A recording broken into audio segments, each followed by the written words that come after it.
ಬೆಳಗ್ಗಿನ ತಿಂಡಿಗೆ ರುಚಿಕರವಾದ ಆರೋಗ್ಯಕರವಾದ ರಾಗಿ ಉಪ್ಪಿಟ್ಟು. ರಾಗಿ ಹಿಟ್ಟಲ್ಲಿ ಉಪ್ಪಿಟ್ಟು ಮಾಡ್ಬೋದಾ ಅಂದರೆ ಖಂಡಿತವಾಗ್ಲೂ ಮಾಡ್ಬೋದು. 1 ಕಪ್ಪಿನಷ್ಟು ರಾಗಿ ಹಿಟ್ಟಿಗೆ ಒಂದು ಅರ್ಧ ಕಪ್ಪಿನಷ್ಟು ನೀರನ್ನು ಹಾಕಿ ಈ ರೀತಿ ಉದುರುದುರಾಗಿ ಇದನ್ನು ಕಲಿಸ್ಕೊಳ್ಳಿ. ನಂತರ ಸ್ಟೀಮರ್ ಪ್ಲೇಟ್ ಮೇಲೆ ಥಿನ್ ಲೇಯರ್ ಆಗಿ ಇದನ್ನು ಸ್ಪ್ರೆಡ್ ಮಾಡಿಕೊಂಡು 10ರಿಂದ 15 ನಿಮಿಷ ಇದನ್ನು ಸ್ಟೀಮ್ ಮಾಡಬೇಕು. ಸ್ಟೀಮ್ ಮಾಡಿದ್ಮೇಲೆ ಇದು ಈ ರೀತಿ ಕಾಣುತ್ತೆ.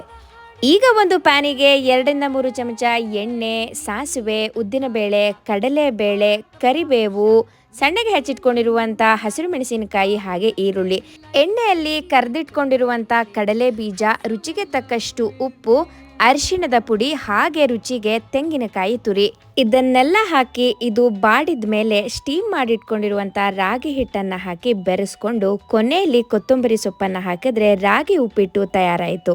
ಈ ರೀತಿ ರಾಗಿ ಹಿಟ್ಟಲ್ಲಿ ರುಚಿಕರ